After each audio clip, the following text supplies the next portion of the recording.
فاعبد الله مخلصا له الدين ألا لله الدين الخالص.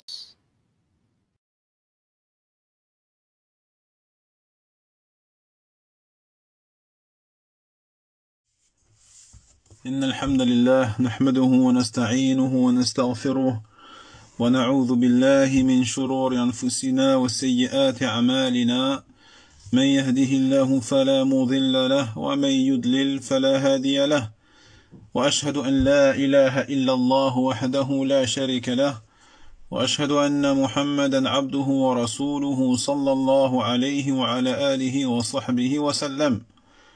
يا أيها الذين آمنوا اتقوا الله حق تقاته ولا تموتن إلا وأنتم مسلمون. يا أيها الناس اتقوا ربكم الذي خلقكم من نفس واحدة وخلق منها زوجها وبث منهما رجالا كثيرا ونساء واتقوا الله الذي تساءلون به والأرحام إن الله كان عليكم رقيبا. يا أيها الذين آمنوا اتقوا الله وقولوا قولا سديدا يصلح لكم أعمالكم ويغفر لكم ذنوبكم ومن يطع الله ورسوله فقد فاز فوزا عظيما. أما بعد فإن أصدق الحديث كتاب الله وخير الهدي هدي محمد بن عبد الله وشر الأمور محدثاتها وكل محدثة بدعة وكل بدعة ضلالة وكل ضلالة في النار. ثم أما بعد إخوتي في الله السلام عليكم ورحمة الله وبركاته. فما زلنا ندرس التمهيد لشرح كتاب التوحيد الذي هو حق الله على العبيد لمعالي الشيخ الصالح ابن عبد العزيز آل الشيخ حفظه الله تعالى.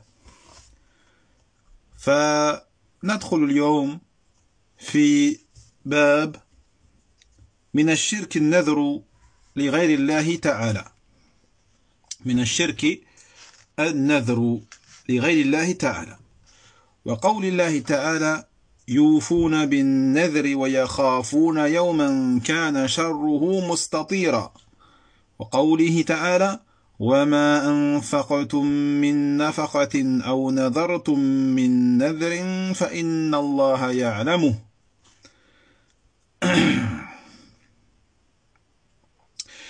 وفي الصحيح عن عائشة رضي الله عنها أن رسول الله صلى الله عليه وسلم قال من نذر أن يطيع الله فليطيعه ومن نذر أن يعصي الله فلا يعصيه.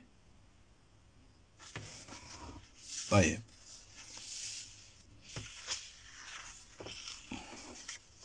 فقال المؤلف قوله باب من الشرك النذر لغير الله تعالى، منها هنا تبعيضية.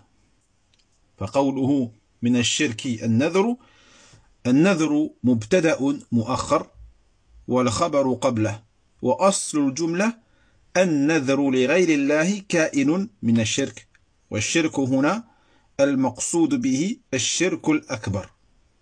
ولا شك أن النذر لغير الله تبارك وتعالى شرك أكبر بالله جل وعلا. ووجه كونه شركا بالله جل وعلا أن النذر هو إلزام المكلف نفسه بعبادة لله جل وعلا إما مطلقا وإما بقيد، فهذه حقيقة النذر. طيب، donc on passe aujourd'hui Inch'Allah Ta'ala au chapitre suivant, le chapitre numéro 11, intitulé par l'auteur rahimahullah Ta'ala, chapitre fait partie du polythéisme an-nadhru pour autre que Allah subhanahu wa ta'ala. Donc an-nadhru qu'on va traduire par l'engagement pieux. Taïeb, l'engagement pieux. Naam. Donc il dit ici le cheikh Salih hafidhahullah ta'ala, le titre donné par l'auteur ici fait partie du polythéisme an-nadhru pour autre que Allah subhanahu wa ta'ala. Ici le min dans le titre, dans sa parole min al-shirk, D'accord? Min shirki, c'est un min, il dit, qui est tab'idiyya. D'accord? Donc parmi les significations du min ici, de ce harf min, eh bien on a ce sens de tab'idiyya, c'est-à-dire subordinatif. C'est un min subordinatif. Dans le sens où on comprend par là que an-nadhru, donc l'engagement pieux, le serment pieux pour autre que Allah tabaraka wa ta'ala fait partie du shirk. Autrement dit, est un des éléments composants, yani, al-shirk. Taïeb.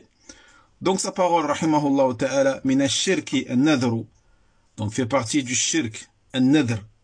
Donc an-nadhru, ici dans la phrase, en vérité, il est mubtada.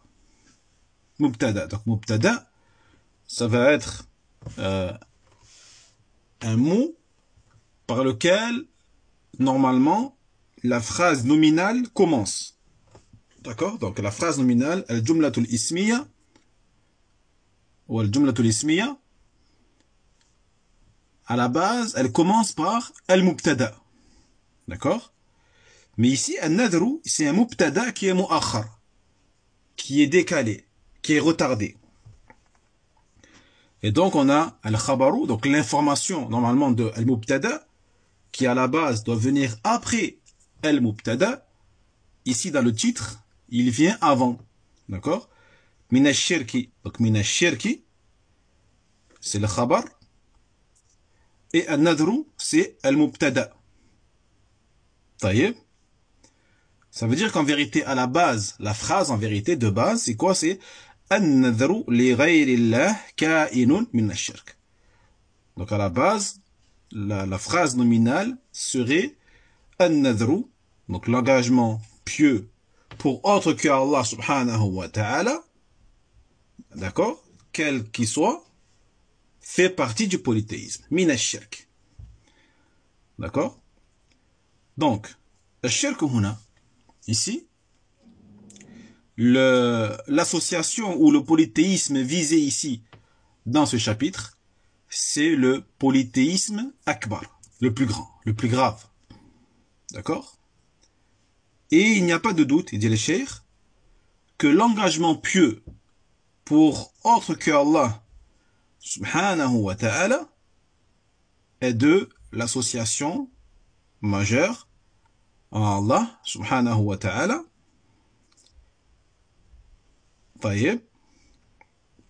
Et donc la raison pour laquelle ceci est une association à Allah subhanahu wa ta'ala, eh bien c'est le fait que an-nadhr, l'engagement pieux, qu'est-ce que c'est? La définition de an-nadhr ici dans la religion, c'est le fait de s'imposer ou le fait que la personne responsable religieusement, al-mukallaf, la personne responsable religieusement s'impose à elle-même une adoration pour Allah tabaraka wa ta'ala, qui à la base n'est pas obligatoire. D'accord? On ne parle pas des obligations imposées par Allah tabaraka wa ta'ala, comme les 5 prières, le jeûne de Ramadan, etc., etc. On ne parle pas de ça. Ça, bien sûr, il n'y a pas de doute que la personne responsable religieusement n'a pas le choix et se doit d'obéir à Allah tabaraka wa ta'ala dans ces choses. Mais là on parle du fait de s'imposer quelque chose qu'Allah Jalla wa Ala ne nous a pas ordonné à la base. D'accord? Donc an-nadhru, je répète la définition de nadhr, c'est le fait que la personne religieusement responsable s'impose à elle-même une adoration pour Allah tabaraka wa ta'ala. Que ce soit un nadhr qui est absolu, un nadhr al-mutlaq, ou un nadhr biqayd, un nadhr qui est conditionné. Taïeb, que ce soit un nadhr, un engagement pieux absolu, ou un engagement pieux qui est conditionné, et on va expliquer, Inch'Allah ta'ala, ces deux termes. Donc ceci, c'est la réalité de النذر. ومما يدل أيضا على أن النذر عبادة أن الله جل وعلا مدح الذين يوفون بالنذر فقال يوفون بالنذر ويخافون يوما كان شره مستطيرا ومدحه لهم يدل على أن الوفاء بالنذر أمر محبوب لله تبارك وتعالى ولا يكون محبوبا إلا وهو مشروع وذلك يقتضي أنه عبادة من العبادات بل إن الوفاء بالنذر واجب لأنه إلزام بطاعة وقد قال صلى الله عليه وسلم من نذر أن يطيع الله فليطيعه.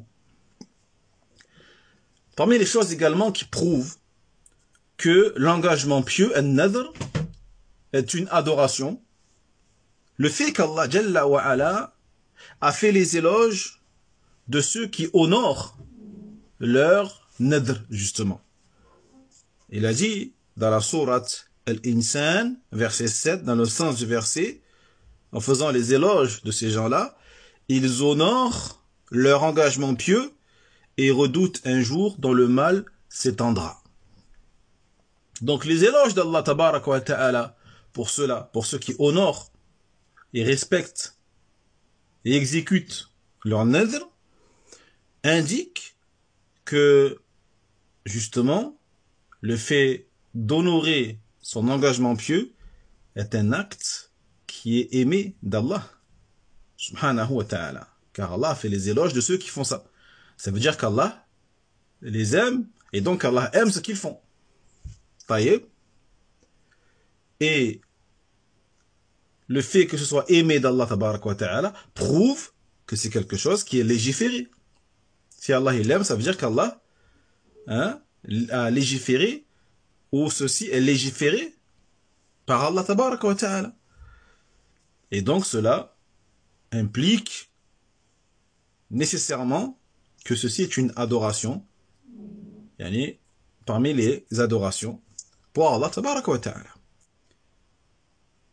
Plus que ça, le fait d'honorer, de respecter son nadhr est obligatoire. Pourquoi? Parce que c'est un engagement d'obéissance. On s'engage à obéir à Allah, à accomplir un acte d'obéissance pour Allah tabaraka wa ta'ala. Et le prophète alayhi salatu wassalam, il a certes dit, celui qui s'engage à obéir à Allah, qui lui obéisse. Celui qui s'engage à obéir à Allah, qui lui obéisse. Naam. جيد. ومما يدل أيضا على كون النذر عبادة قوله تعالى وما أنفقتم من نفقة أو نذرتم من نذر فإن الله يعلمه ووجه الدلالة محبة الله جل وعلا لذلك الذي حصل منهم تعظيما له سبحانه وتعالى بالنذر وإذا كان كذلك فإنه عبادة من العبادات فمن صرفه لغير الله عز وجل كان مشركا بالله جل وعلا. طيب. Et parmi les choses qui prouvent également que un nadr est une adoration, la parole d'Allah tabaraka wa ta'ala de la sourate al-Baqarah, verset 270, dans le sens de ce verset, Allah dit, et ce que vous dépensez ou ce que vous faites comme engagement pieux, certes, Allah Jalla wa Ala en est savant. Donc ici, l'argumentation réside dans le fait qu'Allah Jalla wa Ala aime cela. Aime que cela provienne de ses serviteurs. À travers cette chose, les serviteurs glorifient Allah subhanahu wa ta'ala. Ils glorifient Allah. Ils veulent se rapprocher d'Allah Jalla wa Ala à travers leur nadr, leur engagement pieux. Et donc, en vertu de tout ce qu'on a mentionné, le nadru est par conséquent une des adorations par lesquelles on se rapproche d'Allah tabaraka wa ta'ala. Donc celui qui voue cette adoration pour autre que Allah subhanahu wa ta'ala, eh bien, il sera un associateur, un polythéiste, il aura associé Allah subhanahu wa ta'ala. طيب قال الشيخ الراجحي حفظه الله النذر من العبادات فيكون صرفه لغير الله شركا فإذا نذر طاعة وجب عليه الوفاء بها كما قلنا وهو عبادة وقربة إلى الله جل وعلا ولهذا مدح الله الموفين به فإن نذر لمخلوق تقربا إليه ليشفع له عند الله مثلا أو يكشف ضره ونحو ذلك فقد أشرك في عبادة الله غيره ضرورة كما أن من صلى لله وصلى لغيره فقد أشرك وكذلك هذا. Donc il dit le Cheikh al-Rajihi hafidhahullah ta'ala. Donc un nadr est une adoration encore une fois. Et vu que c'est une adoration, le fait de la vouer pour autre qu'Allah tabaraka wa ta'ala sera du shirk. Vous voyez? Non. Donc la personne qui a fait un nadr, un engagement d'obéissance, elle est obligée d'honorer son engagement. Donc encore une fois, c'est une adoration et c'est une chose à travers laquelle on va se rapprocher d'Allah tabaraka wa ta'ala. Et c'est la raison pour laquelle Allah Jalla wa Ala fait les éloges de ceux qui honorent et respectent leur nadr. Par contre, si le serviteur fait un nadr pour une créature, pour se rapprocher de la créature, pour que la créature intercède pour lui auprès d'Allah, par exemple, pour que la créature repousse de lui un mal, et autre que cela, eh bien, il aura donc associé Allah tabaraka wa ta'ala dans l'adoration. Nécessairement. D'accord? Et il sera similaire à celui qui prie pour Allah, mais qui prie aussi pour des créatures. Taïeb? Il aura associé de la même manière, d'accord, que ce dernier. فهمت؟ نعم. وها هنا سؤال معروف قد يرد في هذا المقام وهو أن نذر مكروه قد كرهه النبي صلى الله عليه وسلم وسئل عنه فقال إنه لا يأتي بخير فكيف يكون عبادة وقد كرهه عليه الصلاة والسلام؟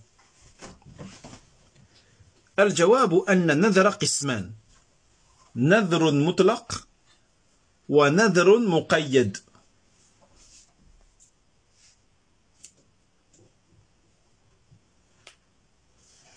والنذر المطلق هو أن يلزم العبد نفسه بعبادة لله سبحانه وتعالى وهكذا بلا قيد كأن يقول مثلا لله علي نذر أن أصلي ركعتين وليس هذا النذر في مقابلة شيء يحدث له في المستقبل أو شيء حدث له فيلزم نفسه بعبادة كصلاة أو صيام أو نحو ذلك فهذا هو النذر المطلق وهو إلزام العبد نفسه بطاعة لله جل وعلا أو بعبادة وليس هذا النذر هو الذي كرهه عليه الصلاة والسلام. طيب. Donc écoutez ici une question yani, importante et qui est connue et qui revient assez souvent à ce sujet. qui est que al-nadhru a été détesté du prophète alayhi salatu wassalam. Al-nadhru, il a été rapporté dans une de ses paroles que le prophète sallallahu alayhi wa sallam le déteste. Lorsqu'il a été interrogé à son sujet, il a dit le prophète innahu la ya'ti bi khayr. Il n'amène pas de bien. Voyez, il n'amène pas de bien ou rien de bien. Jayyid. Donc comment ça se fait que al-nadhr c'est une adoration et que le prophète alayhi salatu wassalam l'a détesté? C'est bizarre. Voyez? Donc la réponse. Al-nadhr est de deux types. On a deux types de nadhr. On a un nadhr qui est mutlaq. Nadhrun mutlaqun. Un nadhr absolu. Et on a un nadhr qui est muqayyad. Un nadhr qui est conditionné. On va expliquer, Inch'Allah, c'est quoi. Quant à al-nadhr al-mutlaq, le nadhr qui est absolu, c'est le fait que le serviteur s'impose à lui-même une adoration pour Allah, tabaraka wa ta'ala, mais sans condition. Sans condition. Par exemple, il dit, je m'impose, je m'engage, je m'impose pour Allah un engagement donc pieux, un nadhr, je m'impose de faire 2 rak'at. Je m'impose pour Allah de faire 2 rak'at. 2 unités de prière. Ou je m'impose pour Allah de jeûner, par exemple. Donc ce nadhr, il a été fait par le serviteur sans contrepartie. Sans contrepartie. Le serviteur s'engage de lui-même et sans contrepartie à exécuter, accomplir un acte d'obéissance pour Allah tabaraka wa ta'ala. Voyez? Donc le serviteur ne demande rien en retour à Allah. Il ne demande rien en retour, en contrepartie. Jayyid. Donc, il s'impose simplement soi-même à jeûner, à prier, autre que cela. Donc ce nadhr, on dit c'est un nadhr, comment? Il est comment ce nadhr? Non, au contraire. Il est absolu. C'est un nadhr mutlaq. Voyez? Donc le fait que la personne s'engage, s'impose à elle-même une obéissance à Allah tabaraka wa ta'ala ou une adoration. Donc c'est pas ce nadhr qui est détesté par le prophète sallallahu alayhi wa sallam. C'est pas celui-là. D'accord? Cette forme de nadhr mutlaq, absolu, n'est pas détestée du prophète alayhi salatu wa salam. بل النذر المكروه هو القسم الثاني وهو نذر المقيد وهو الذي قال فيه الرسول صلى الله عليه وسلم إنما يستخرج به من البخيل وحقيقة أن يلزم العبد نفسه بطاعة لله سبحانه وتعالى مقابل شيء يحدثه الله جل وعلا له ويقدره ويقضيه له كأن يقول مثلا إن شفى الله مريضي فلله علي نذر أن أتصدق بكذا وكذا أو إن نجحت فسأصلي ليلة أو إن عينت في هذه الوظيفة فسأصوم أسبوعا ونحو ذلك فهذا كأنه يشترط بهذا النذر على الله جل وعلا فيقول يا ربي إن أعطيتني كذا وكذا صمت لك وإن أنجحتني صليت أو تصدقت وإن شفيت مريضي ففعلت كذا وكذا يعني مقابلة للفعل بالفعل. Donc le nadhr qui est détesté par Allah subhanahu wa ta'ala, c'est la deuxième catégorie. Et c'est quoi cette seconde catégorie? C'est le nadr qui est muqayyad, qui est conditionné. Et c'est ce nadr conditionné à propos duquel le messager sallallahu alayhi wa sallam a dit il ne provient que d'un radin. Ce nadr ne provient que d'un radin. Ou que du radin, pardon.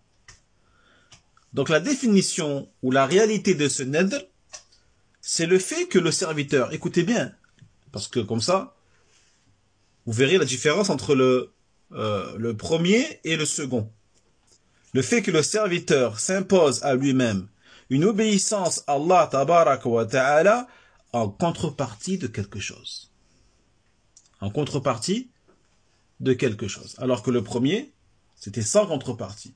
Mais là, il y a une contrepartie. Donc il s'impose à lui-même quelque chose en contrepartie qu'Allah tabaraka wa ta'ala lui fasse quelque chose, lui décrète une chose qu'il désire, ou lui prédestine une chose qu'il souhaite.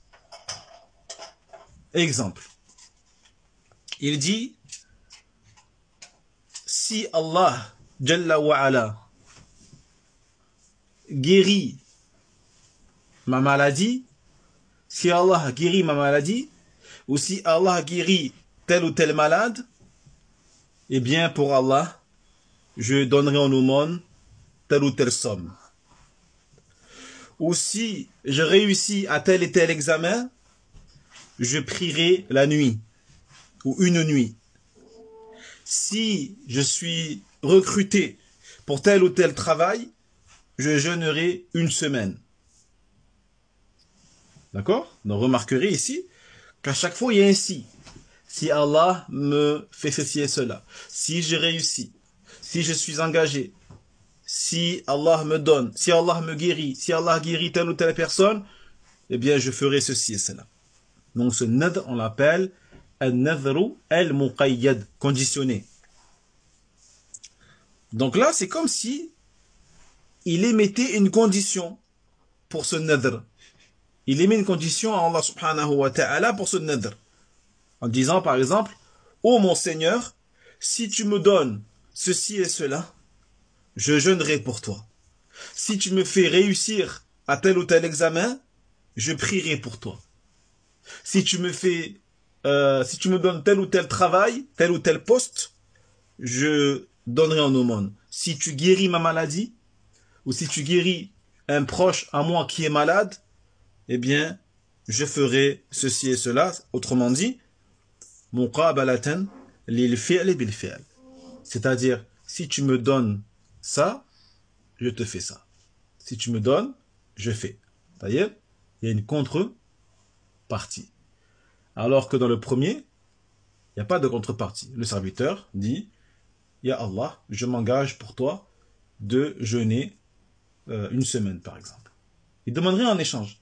Il le fait que pour se rapprocher d'Allah tabaraka wa ta'ala. D'accord? Alors que dans la seconde catégorie, il le fait en contrepartie de quelque chose. Si Allah, Ya Allah, si tu me donnes, je ferai. Vous voyez? Eh bien, c'est la seconde catégorie qui est détestée par le prophète, alayhi salatu wassalam. C'est bon?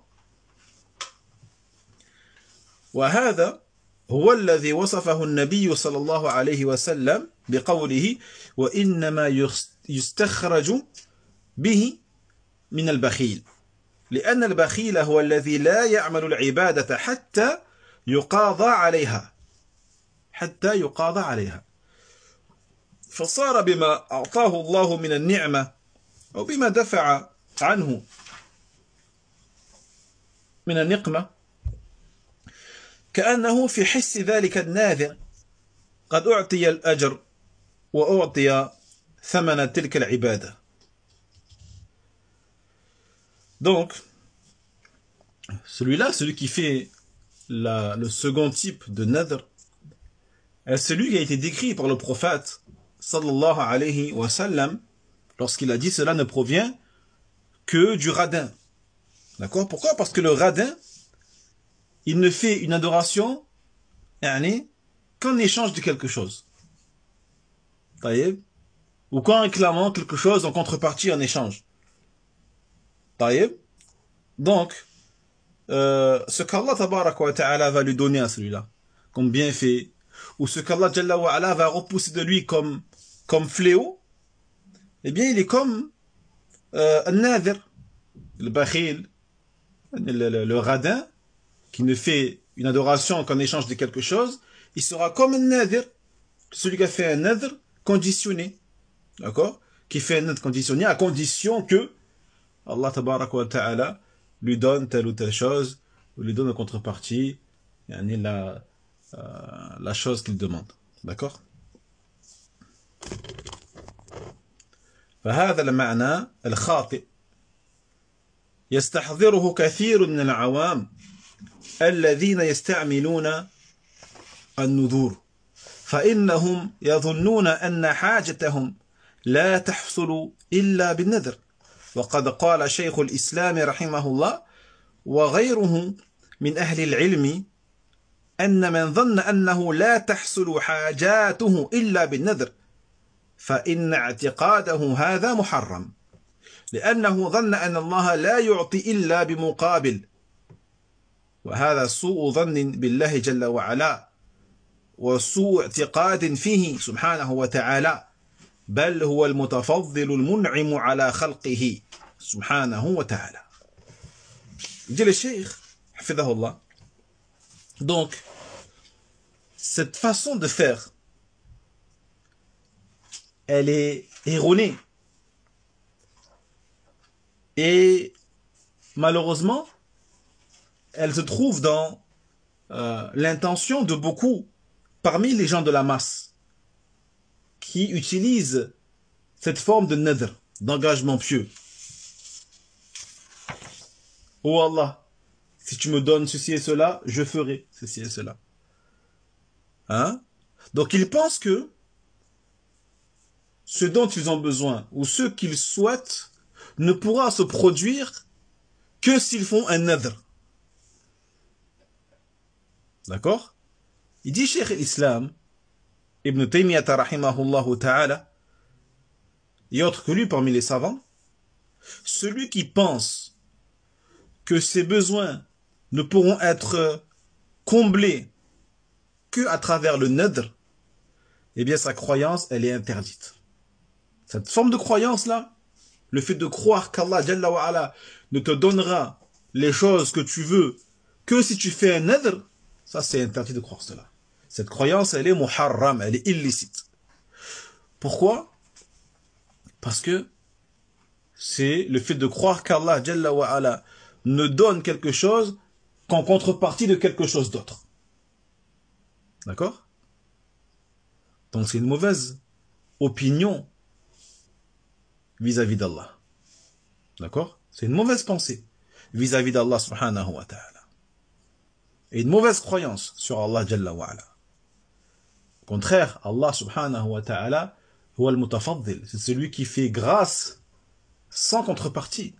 Celui qui donne, celui qui protège, celui qui repousse le mal, sans contrepartie. Il n'a pas besoin de contrepartie. Vous voyez? Il n'attend de ses serviteurs ni subsistance, ni nourriture. Vous voyez? Au contraire, c'est celui qui donne sans contrepartie et qui fait grâce de ses bienfaits. فإذا تبين لك ذلك فاعلم أن النذر المطلق لا يدخل في الكراهة لكن إذا أطلقنا القول بأن النذر عبادة فهل يدخل في هذا الإطلاق النذر المقيد؟ الجواب أن النذر المقيد له جهتان. الجهة الأولى وفاؤه بالنذر الذي أرزم نفسه به فإنه يكون بذلك قد تعبد الله عبادة من هذه الجهة فيما يظهر. طيب.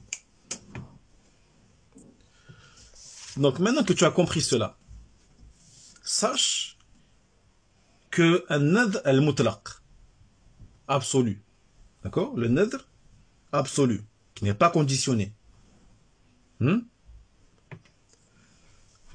Donc n'est pas concerné par al-karaha, par la détestation. D'accord? N'est pas concerné par la détestation. Mais si on dit dans l'absolu que un nadr est une adoration. D'accord? Donc on l'a dit encore une fois, on le répète, un nadr est une adoration. Donc est-ce que l'on va faire rentrer dans cette généralité un nadr al-muqayyad, conditionné?